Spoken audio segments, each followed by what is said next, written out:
Hello, Fallen Dragon Knight here again, and we are doing another miniature arcade review. And today, I finally got my hands on the Namco Museum mini player from my arcade. This is the second of their 10-inch line.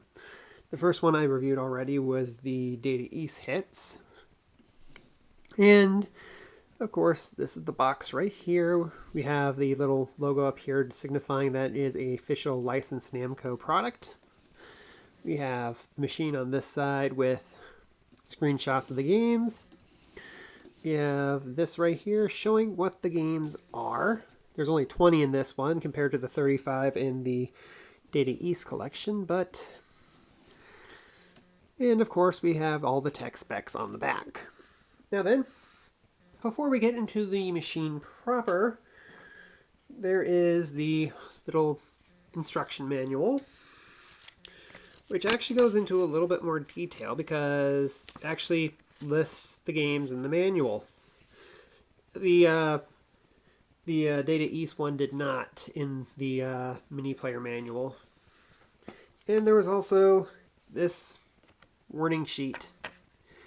This also was not included with the Data East machine, but this basically says that if you do not shut it off with the power button, it will basically fry if it gets unplugged. So you have to be careful to make sure that you turn it off with the coin slot button, or the coin trap as they call it. And if it does get unplugged, you're going to have to hold down this button in order to reset the machine. A little concerning there, but again, this is not a little plastic collectible. This is more of an actual arcade machine, and there it is. It is big and hefty, and let's look at the sides here where we can see little pieces of artwork from the different games. We've got Pac-Mania, Sky Kid, Zivius, Mappy, surprisingly Splatterhouse, which is one of the reasons why you have to be 14 to own this. Kind of hard to do this on camera if I gotta switch it around, but Galaxian, Galaga, Rolling Thunder, which of course there was a smaller machine that had the NES ROM, Pac-Man, and Dig Dug. On the front of the machine we can see artwork from the original Pac-Man cabinet.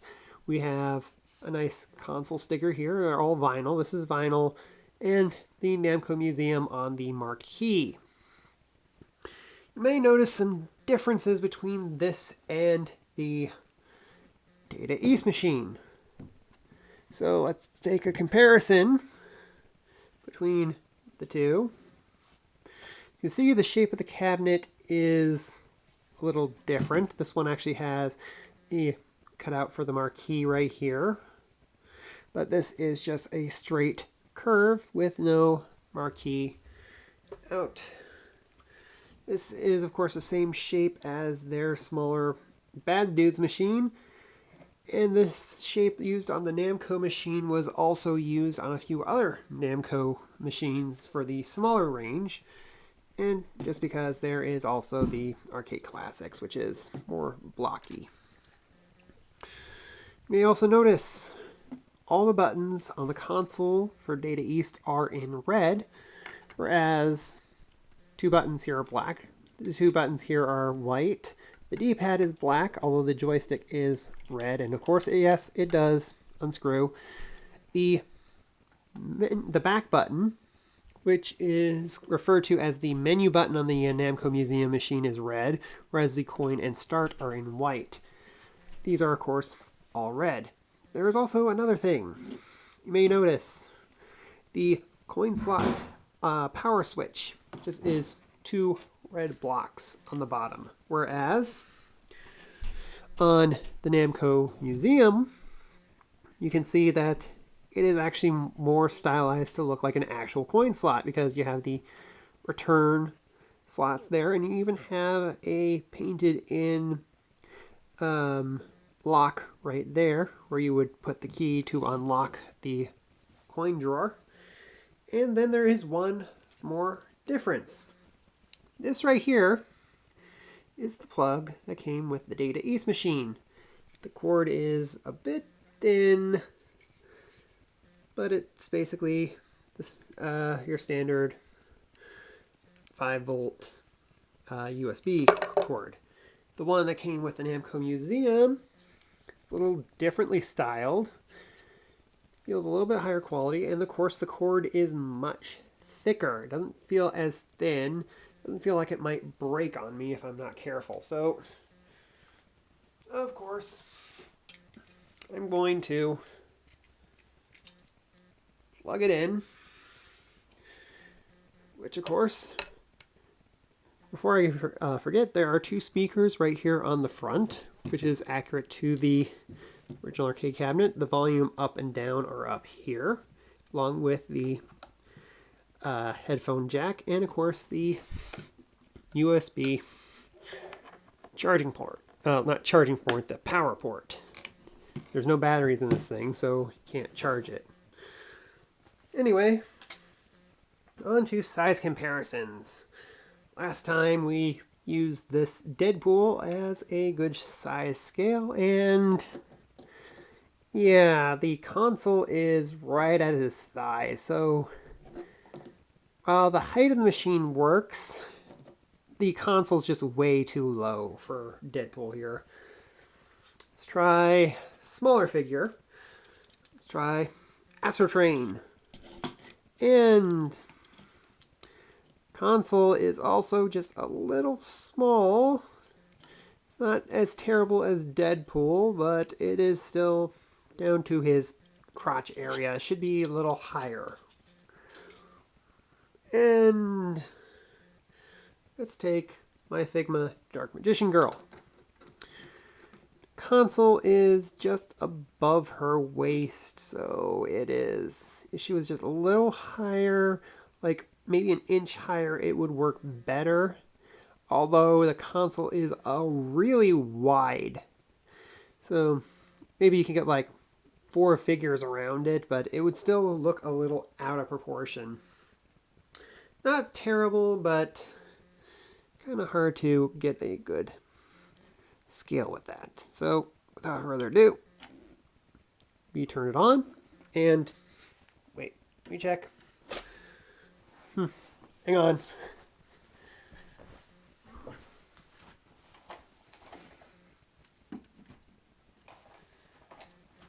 Okay. There we go. Yeah, it wasn't plugged in all the way. And you can see we have the My Arcade logo right there. Mini Player Retro Series, and you can see, unlike the Data East hits, the marquee actually lights up. And the coin slot, of course, lights up. So here's the games. We got Pac-Man, got Pac-Mania, Galaga, Galaxian, Dig Dug, Dig Dug 2. Let's see, I believe that's Dragon Spirits, Mappy. I don't recall what that one's called because I'm trying to read small text from far away, but Phelios, Tower of Duranga, Zivius, and I believe that is, yeah, that is Rolling Thunder, Rolling Thunder 2, Battle City, Sky Kid, Splatterhouse, and here are where we get to a interesting little thing about the machine. You see, all the games I've listed so far are the arcade versions. However, the next couple of games were never released in the arcade. They were exclusive Genesis titles. Splatterhouse 2, Rolling Thunder 3, Pac-Attack, which is a Tetris clone, and Pac-Man 2, The New Adventures. That one is the most puzzling to me because I haven't heard very many good things about Pac-Man 2. It's kind of this weird adventure game style, and it makes you wonder why they didn't like put in Miss Pac-Man, because most compilations that have Pac-Man would at least include Miss Pac-Man, but no, not this one for some reason. Don't know why. Anyway, let's actually get on with it and actually get started on the gameplay. I also want to point out, you may notice that the screen looks a little off. It's because I didn't take off the screen protector that comes with it. You're supposed to just take it off after you get it, but I didn't because I want to keep the screen from getting scratched up as long as possible, at least until I can find a proper screen protector. And there's one other thing that I did not mention, but you probably have already noticed that the screen is vertically oriented. And of course I'm going to bring up the camera just a bit more. The vertical orientation of the screen is more true to games like Xevious and Peleos and Dragon Spirits and Dig Dug and Galaga. But not all the games are done in this vertical style, like for example Rolling Thunder or Splatterhouse. Those do not have the vertical scrolling. So let's do Dig Dug 2.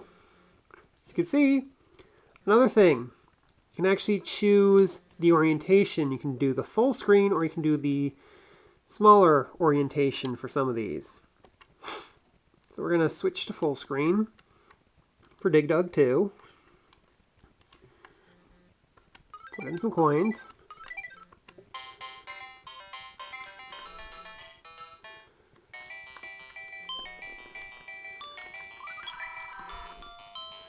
Kind of hard to play when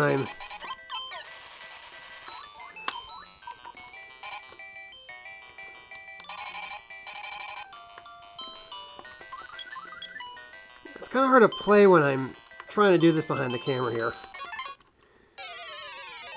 Not sure how well it's showing up either.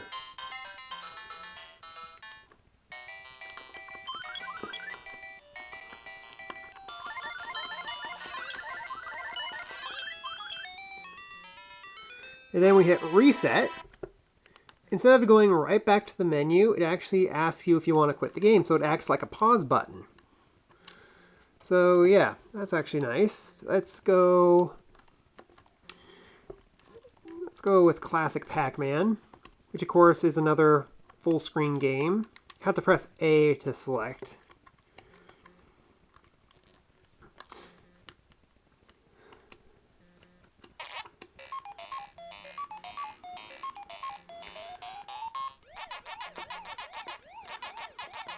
This is where things get a little tricky because it feels a little stiffer with this controls, because it's kind of hard to get precise moves. I find it really difficult with Pac-Mania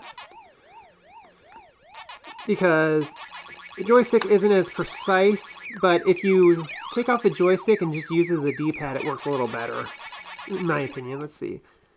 Let's quit the game. Let's try a game that isn't full screen. Let's try Rolling Thunder. Of course, we're not going to do it full screen.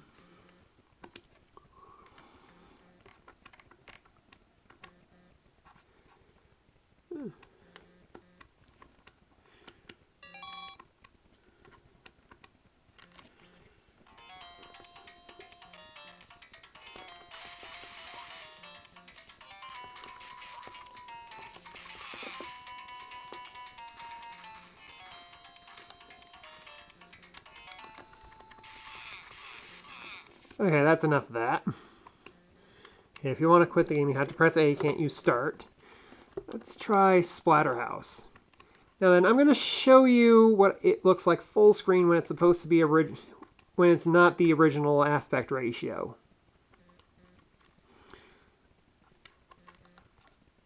Yeah, that does not look right, does it?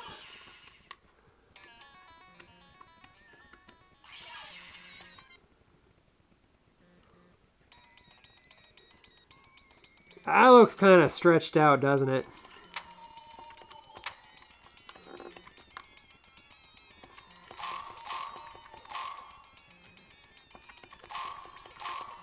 I mean, you can play it like this if you want, but I personally don't like to play Splatterhouse like this because it just screws up the timing a little because everything's just stretched out. Okay, let's try something that was console-based. Rolling Thunder 3. We're going to do this original.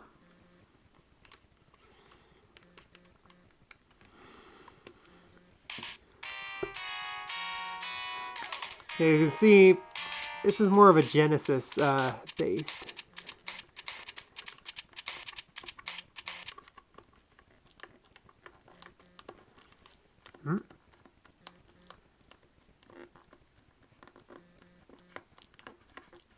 Oh, that's odd. Won't let you change anything.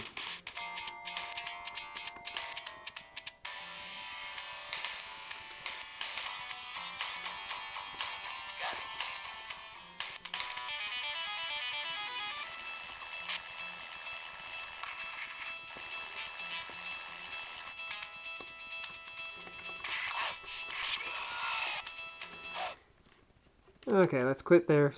And there's one game I want to demonstrate, which of course we have to do full screen. That's Peleos. Peleos is interesting. First off, you have to press start to load the game. There's a few of them that actually you have to hit the start button in order to load it, which is kind of weird. But I think it's because of the emulation they have to use for this, because again, these are all arcade ROMs.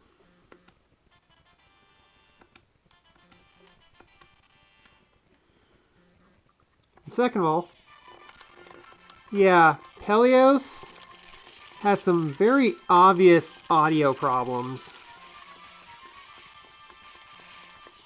Yeah, it kind of sounds garbled a little. I think it's just because of the emulation. But yeah, when the music's going, it doesn't... It sounds kind of garbled. Which is kind of weird because... It's the only game that actually sounds garbled so far. Anyway, that's enough of that. As you can see, please wait and do not disconnect power. When you shut it off, you just have to press the button.